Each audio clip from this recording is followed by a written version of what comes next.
It's me, Charmy or Bubbles. Welcome to my channel. So, hindi pa po nakakakilala sa akin. Hi! Ayan. Today, ang pag-uusapan natin is kung paano ako pumayat.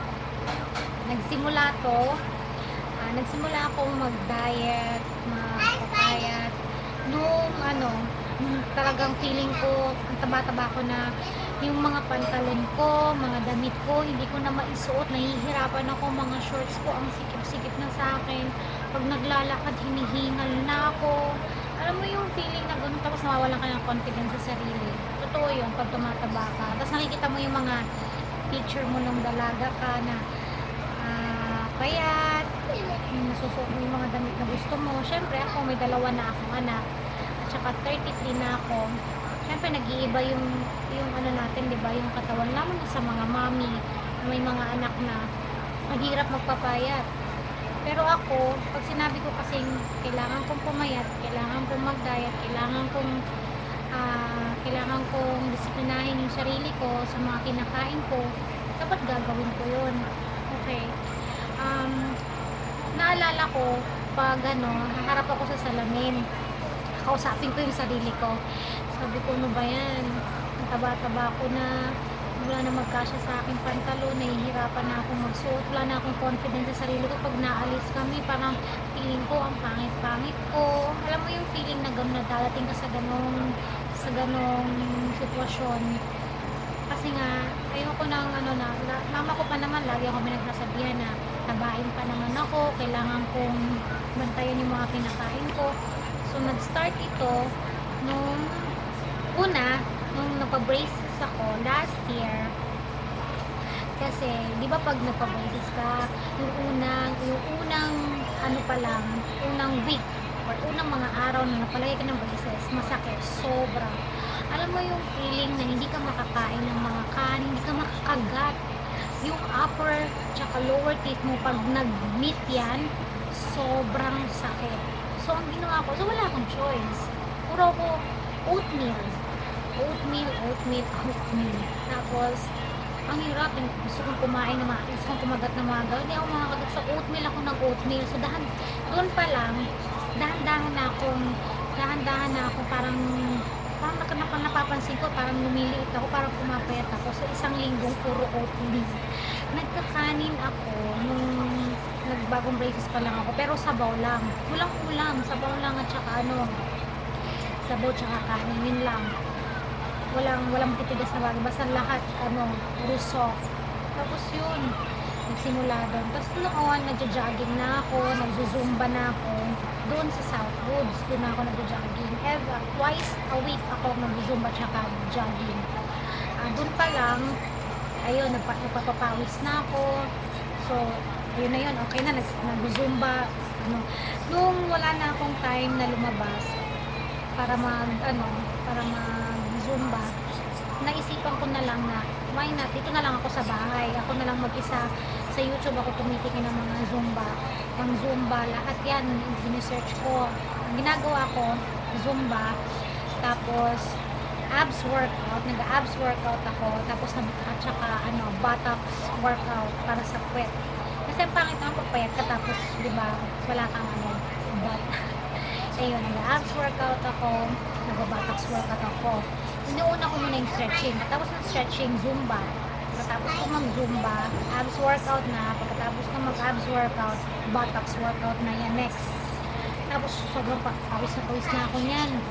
Abot umagang-umaga ako nag-Zumba, nag-abs workout, buttocks workout, umagang-umaga. Tapos ang kinakain ko lang sa umaga, alam niyo guys, hindi ako nagra-rice sa umaga. Kung gusto niyo mag-rice, brown rice. Napakaganda ng brown rice sa mga nagda-diet. Brown rice, wag yung white rice, brown rice. Kasi siya organic. May kamahalan, pero worth it naman, sulit naman yung na binili ng brown rice. Kinakain ko lang sa umaga, salad. Ginagawa na ko ng asawa ko ng salad. Lettuce, may pipino, kamatis, tapos dressing. Tapos, meron akong wheat bread. Hindi ako kumakain ng pandesal, hindi ako kumakain ng white bread. Yung mga ang kinakain kong tinapay, wheat bread lang. Walang ibang tinapay. Wheat bread. whole wheat bread yan. Salad, wheat bread, tas milk. Umiinom ako ng milk. Yung milk, is ito. Ayan. Hindi ako nagpapandesal kasi diba ang pandesal, gusto din sa amin yun, nakakapagpataba din. Kaya kung gusto nyo namang tinapay, wheat bread ang bilhin nyo. Wheat bread, yun sa breakfast ha, salad, wheat bread, tsaka milk. Ang milk ko guys, hindi fortified milk, hindi full cream milk, kundi skimmed milk. Non-fat siya, low fat, yun ang iniinom ko. Tapos, more water. Kailangan madaming tubig. Pagdating ng lunch, ganda naman, hindi ako nag-rice. Nung mga bago-bago pa, kasi hindi ko kaya natanggalin yung rice. Kahit anong dalaga ako, nag-diet talaga ako, no rice diet, no pork diet, kaya ko yun. Tapos ngayon ito na 33 na ako, nagdalawa na akong anak, balik ulit ako sa ganung ano ko. Pag lunch, pag yung ulam namin, kuwari, tinolang pat, nilagang pork, gulay lang ang kinukuha ko dyan. Yung cabbage, kapatatas na kinukuha ko, sabaw. Yun lang, higop ng sabaw, kainin ko yung patatas, tsaka cabbage. Yun lang. Tapos nainom ako ng milk ulit, isang baso or kalahating baso. Tapos, dalawang wheat bread, gulay, tapos sabaw, tapos milk. Yan lang, lunch. Siyempre, pagdating ng hapon, mga alas 3, gutom na ako niyan. Ang ginagawa ko, kinakain ko oatmeal, tapos wheat bread. Nag-oatmeal ako sa alas 3. At 3 o'clock, nag-wheat bread ako, oatmeal, tapos gatas ulit. Ayan, busog na ako niyan. Kung wala, skyflakes. Tinanggal ko ang junk food, tinanggal ko ang chocolate. Mahirap sa umpisa. Pero pag talagang gusto mong pumayat, gusto mong makita ng ibang tao, parang nashock na, alam mo yun, talagang ang payat mo na, ano ginawa mo, ganyan yung sinasabi nila sa'yo. Ayun, oatmeal, wheat bread, tsaka skimmed milk ng lunch. Ng hapon, alas 3, merienda ko yan. Tapos, skyflakes, or magsasalad ako, gagawa ko ng salad ko. Tapos, pagdating ng 6 o'clock, kailangan wala pang 6, nakakain na ako yan. Or 6 o'clock, nakakain na ako yan. Ayan na naman, hindi ako nag-rice sa gabi. Fish lang po. Ang ulam sa gabi, fish lang ako. Yan ang fish, tsaka wheat bread, tsaka milk ulit, skimmed milk. Hindi ako nag-rice. Ayun. Tapos, more water. Water. Tapos, kinabukasan ulit umaga, Zumba na naman ako dito sa kwartong to. Kung saan ako nag-film, dito ako nag-Zumba. Dito ako nag-abs workout. Dito ako nag-buttocks workout. Ayan, dito ko ginagawa. Kasi dito sa kwarto na to, mainit. Pag hindi nakabukas ang aircon. Ano siya, parang kulob. Ayan, dito ko ginagawa. Kaya pawis ako dito. So, yun na naman ulit. Morning. Salad, lettuce, pepino, kamatis. Dressing lang yan. Tapos meron akong wheat bread, meron akong milk. Busog na ako na. Kasi nasanay na yung tiyan ko. Lunch ulit, ganun. Pag kung fish ang ulam, fish lang kakainin ko. Tapos wheat bread, tapos milk ulit. Ganun lang, guys. Doon ako pumayat. Tsaka more water. Tapos fruits. Kung yung banana. Kasi madalas sa bahay, banana. Or, at saka mango. Ayun. Minsan, yung water na iniinom ko, meron siyang lemon, tsaka pipino. Ayun, maganda kasi yun kasi antioxidant, diba? Yung maganda yung water na may lemon at saka pipino. Maganda yun sa katawan natin. Doon nagsimula lahat. Paulit-ulit hanggang sa nasanay ako. Tapos hindi ko na natanggal na pag wala akong Zumba sa isang araw, parang feeling ko ang bigat-bigat ko, parang feeling ko hindi kompleto yung araw ko pag wala yun. Tapos pag nalabas kami, yung kinakain ko, kakain kami sa restaurant. Kakain kami sa restaurant. Ang kinakain ko yung fresh lumpia. Ayun, alam na ng asawa ko kung ano yung mga kakainin ko na. Alam na niya kung ano yung order niya para sa akin. Guys, dati nakakaubos ako ng isang medium or large fries. Ngayon, dalawa lang, titikim lang ako para mawala lang yung cravings. Titikim lang ako sa burger.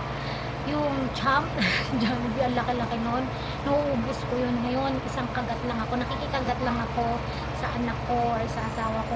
Tikman ko lang, para hindi lang ako talaga mag-crave. Minala ko yung Coke.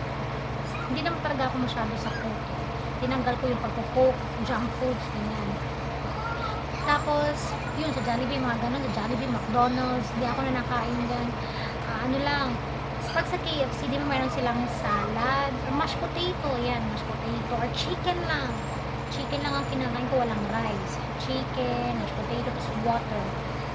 Tapos, wag masyado sa sa junk foods. Isa din yan eh. Sobra ang junk food. Soft drinks, tanggalin. Natanggal ko yan. Tapos sa mga birthday, alam mo, syempre birthday, maraming handa. Lahat ng pagkain masasarap nandiyan. May cake, may ice cream. Ang ginagawa ko, di ba, buffet. Syempre, magpapakinggan, pipila ka, ganun sunod-sunod. Tataka sila sa akin, konti lang na kinakain ko. Kuwari, merong gulay, chop suey. Gulay lang yan, chop suey lang yan, chop suey. Tapos, naghanap ako ng fish lang, chop suey, fish, as water. Taka sila, hindi na kakainin mo. Oo, yan, nasanay na ako, tsaka mabubusog na ako dito. Kasi sanay na nga yung tiyan ko sa mga ganun kinakain ko. Tapos, ayun, nung December 20, Sunday, third birthday ng anak ko. Kasi same month yung anak ko ng panganay, tsaka yung bunso, December 30, December 29, December 20, December 29. So, isang birthday na lang, celebration sa Jollibee Alabang. So, dun pa lang, kasi hindi pa na ako nakikita lahat ng mga friends, relatives, nakita nila ako. So, pasensya na sa anak ko, hindi sa likod ko. Nung nakita nila ako, guys, talagang sabi mo, ang payat mo, anong ginawa mo, anong sikreto mo, anong ginawa mo, ganyan ka kapayat. Share mo naman, talagang sobrang shock sila sa katawan ko. Ay, kumari ko, hindi sila makapaniwala na ang laki ng pinaya ko. Ipapakita ko sa inyo, pagkatapos itong video na ito, papakita ko sa inyo yung picture ko sa Jollibee, yung birthday ng anak ko. So, yun lang guys. Siguro kung bitin tong video na to, gagawa ako ng part 2 or bahala na. Tsaka sana na may natutunan kayo sa i-share ko sa inyo ngayon. At kung nagustuhan niyo yung topic natin ngayon kung paano ako pumayat, please like. Tsaka sa mga hindi pa subscribe kayo para lalo niyo pa ako makilala. At kung may mga tanong kayo, comment lang kayo, sasagot ako. So, hanggang dito na lang guys. Bye!